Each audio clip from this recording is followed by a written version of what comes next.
Gibran di KIP itu alamatnya udah di Pematang Siantar, udah dokternya udah hilang. Berarti dia orang kaya ya? Identitas.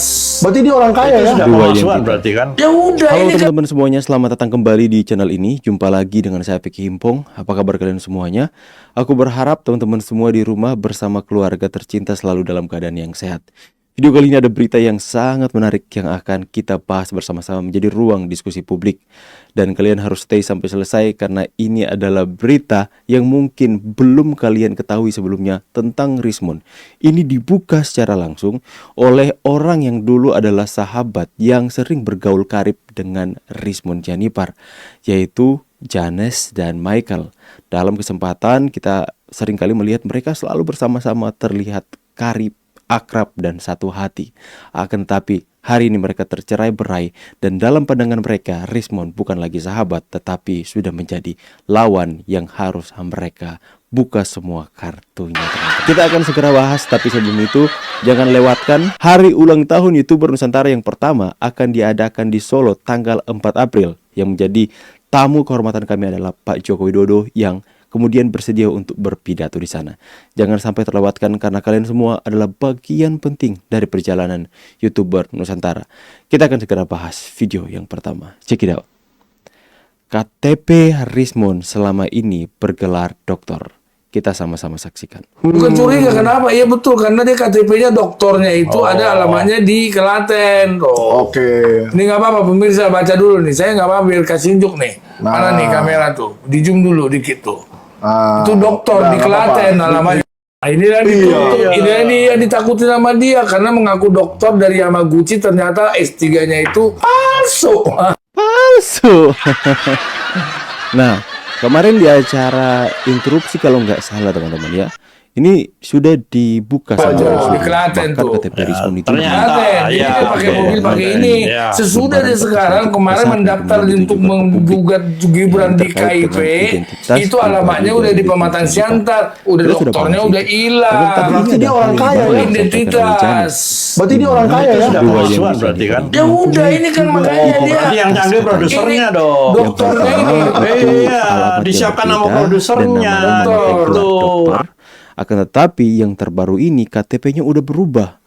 Alamatnya juga sudah di Pematang Siantar dan kemudian itu namanya sudah tidak memakai gelar dokter.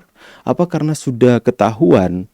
Apakah sudah karena sudah tercium bau-bau pemalsuan ijazah yang diduga oleh Bang Bil sehingga dilaporkan, sehingga dalam KTP-nya dia rubah gelar doktornya dan alamatnya menjadi berbeda. Sudah tidak memakai gelar doktornya. Apakah di KTP yang sebelumnya yang dipakai oleh Rismon itu adalah KTP yang dipalsukan seperti yang dikatakan oleh mereka dalam podcast mereka? Mereka katakan bahwa wah kalau begitu ini pemalsuan dong. Ya, apakah benar itu Rismon Sianipar melakukan pemalsuan identitas untuk memperkuat nih teman-teman bahwa Rismon Sianipar ini adalah seorang doktor lulusan S3 sehingga dalam KTP-nya dia namanya itu memakai gelar doktor dan alamatnya masih di Klaten waktu itu. Nah, di sini mereka udah mulai menganggap Rismon adalah lawan yang harus mereka buka semua hal-hal yang mungkin dalam pandangan mereka adalah dugaan kejahatan. Apakah ini baru diketahui mereka hari ini? Kalau menurut pandangan saya, ini mungkin mereka sudah ketahui sejak lama. Akan tetapi karena Rismon dalam pandangan mereka adalah kawan, mana mungkin mereka mau menjatuhkan kawan sendiri. Dan sekarang ini ketika Rismon sudah berseberangan dengan mereka, sudah berbeda jalan, hari ini mereka sudah melihat Rismon adalah ancaman bagi mereka yang harus mereka buka semua boroknya, yang harus mereka ungkapkan semua hal yang dalam dugaan mereka selama ini itu adalah sebuah tindak kejahatan. Nah, hari ini dalam podcast tersebut gak tahu tujuan dan maksud mereka menunjukkan KTP dari Rismon. Apakah untuk memberitahukan kepada publik bahwa Rismon Sianipar melakukan pemalsuan identitas, atau apa teman-teman ya tujuan mereka, atau mungkin menyerang Rismon, atau ya itu tentu saja hanya mereka yang bisa untuk menafsirkan dan Rismon juga yang harus menunjukkan perasaan dan klarifikasinya ketika identitas pribadinya ditunjukkan. Seharusnya Rismon Sianipar harus mengklarifikasi soal hal ini karena ini menyangkut dengan nama baik dan identitas pribadinya yang ditunjukkan ke publik. Yang saya tahu itu ada undang-undang yang mengatur tentang bagaimana identitas pribadi seseorang itu. Nah, ada beberapa konteks yang sudah kita bahas sebelumnya bahwa ketika identitas pribadi seseorang ditunjukkan, disebarkan di hadapan publik, itu ada undang-undang yang mengatur, yang kemudian itu bisa membuat orang yang menyebarkan itu terkena dengan hukum pidana, dengan undang-undang ITE dan sebagainya, tergantung dengan konteksnya teman-teman ya. Dan kemudian kalau Rismond Sianipar merasa apa yang mereka sampaikan tidak benar, dia harus mengklarifikasi dan mungkin bisa mengambil tindakan laporan polisi kalau itu memang adalah hal yang tidak benar. Tapi apa yang disampaikan oleh Janez di dalam podcast tersebut ini membuka tabir yang mungkin belum diketahui ini sama orang lain, yang mungkin hanya diketahui dalam circle mereka, di mana Rismond Sianipar ini mempunyai dua identitas KTP. Apakah KTP, saya ini bukan ruang diskusi teman-teman ya, apakah KTP itu bisa dengan seenaknya dirubah untuk misalnya kita membuat KTP seumur hidup, lantas kemudian kita mengubah KTP tersebut dengan nama yang gelarnya dihilangkan atau alamatnya dipindahkan. Mungkin bisa saja, karena ya kalau misalnya kita berubah atau berpindah domisili, bisa saja kita mengajukan perpindahan tempat ya teman-teman ya. Tapi itu menjadi pertanyaan kita, apakah bisa ya seseorang itu mempunyai dua identitas.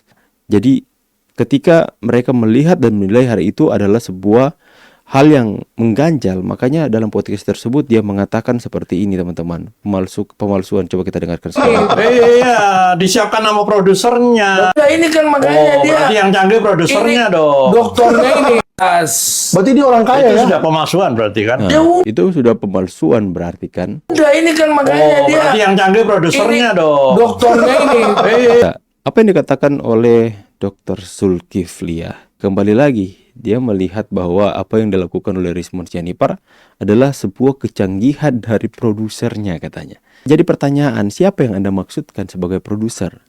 Apakah yang dimaksudkan oleh Anda adalah tuduhan lagi kepada Pak Jokowi? Ya, kita sama-sama sudah mendengar bahwa Dr. Zulkifli ini adalah, mohon maaf ya, orang yang mengatakan atau mengeluarkan sebuah statement bahwa Pak Jokowi hari ini bukanlah Pak Jokowi yang sebenarnya. Ini adalah Jokowi palsu katanya. Ya, mungkin masyarakat nanti bisa menilai kapasitas seorang dokter dalam mengeluarkan statement. Ya, itu saya juga sudah membahas dalam beberapa video saya bahwa itu akal sehat dan pengetahuan itu bisa terkaburkan karena ada namanya benih nih teman-teman di dalam hati. Benih apa itu? Benih kebencian yang ada di dalam hati. Benih ketidaksenangan terhadap orang-orang sehingga mengaburkan penilaian terhadap suatu hal secara objektif. Jadi jika ada benih-benih kebencian di dalam hati terhadap seseorang, maka setinggi apapun ilmu pengetahuan yang dia punya, setinggi apapun ya akhlak dan moral dan sebagainya, jika ada kebencian dalam hati, itu akan mengaburkan penilaian objektif terhadap seseorang yang dia benci itu teman-teman. Setinggi apapun kecerdasan dan intelektualnya. Itulah yang bisa kita lihat hari ini teman-teman. Kita mungkin bisa next ke video selanjutnya.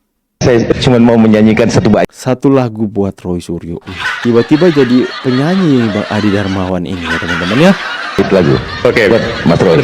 Oke. Hilang hanya sebentar, Rismond menghilang dari Mas Roy. Terima kasih. Hilang hanya sebentar, Rismond menghilang dari Mas Roy. Asik. Ada aja kau ganti liriknya lagu enak itu digantikan dengan lagu dan ada nama dua orang itu, Bang Ade.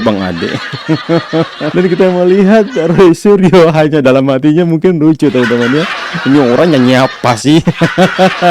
Mas Roy hanya senyum dan mungkin menggelitik dalam hatinya ya. Sebentar, Rismond menghilang dari Mas Roy. Mas Roy hanya bisa senyum saja teman-teman.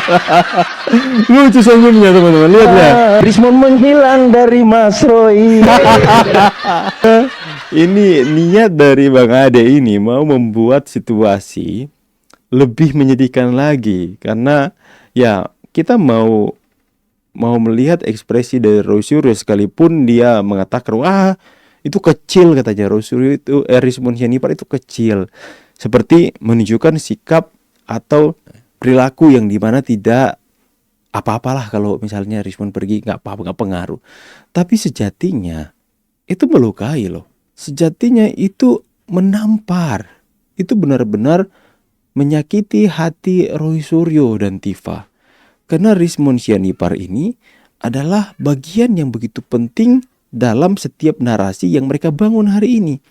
Akan tetapi mereka yang saat ini bersama-sama mau kemana-mana tuh selalu bertiga teman-teman ya. Bahkan dalam beberapa kesempatan Rizmon Sianipar ini sudah dianggap sahabat oleh Roy Suryo. Akan tetapi sahabatnya ini melukai perasaannya. Bang Ade bukannya bersimpati, malah dia mau membuat Mas Roy lebih galau lagi dengan menyanyikan lagu Hilang Hanya Sebentar. Rizmon meninggalkan Roy Suryo. Ada-ada aja teman-teman. Tapi itulah yang bisa kita lihat dalam panggung drama ini. Ya, semuanya sudah dibawa dengan sudah tidak tegang lagi, tapi dengan cara yang lebih santai lagi. Tapi apakah masyarakat hari ini sudah lebih santai atau lebih tegang? Melihat begitu geram hari ini sampai detik ini belum ada tanda-tanda dari kepolisian Polda Metro Jaya ataupun kejaksaan menyampaikan informasi terbaru terkait dengan update kasus ini. Sama-sama kita maklum karena teman-teman kita yang ada di Polda Metro Jaya, setiap penyidik, setiap jajarannya itu adalah manusia biasa juga teman-teman yang punya keluarga, dimana mereka juga mungkin merayakan Hari Raya Idul Fitri bersama keluarga, dan mungkin nanti ini kasusnya akan kembali berjalan nanti setelah Lebaran ini teman-teman ya. Dan kita sudah masuk, mungkin kita akan bisa mendengar updatean terbaru setelah Lebaran ini teman-teman ya. Bagaimana pendapat kalian semua terkait dengan hal ini? Saya pamit, see you in the next video guys, and God bless. Bye guys.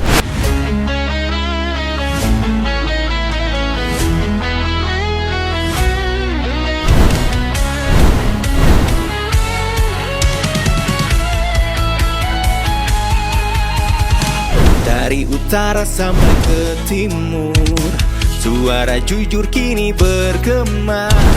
Bukan cuma cari viewers, tapi kebenaran yang utama. Melawan hoax dengan fakta, cerdaskan bangsa kan menjadi nyata. Satu nusa, satu bangsa, bersatu lawan penjajah logika. Kami adalah YouTuber Nusantara, bersatu untuk lawan hoax bersama. Tak gentar terus berkabar untuk bangsa demi masa depan Indonesia. Kibarkan semangat, ayo maju, tapaki jalanku dengan ilmu. Nyatakan ke semua media, kebenaran selalu juaranya. Runtuhkan narasi penuh benci, hujat kita bertebaran hancurkan negeri. Bersatu kita semakin teguh, YouTuber Nusantara maju.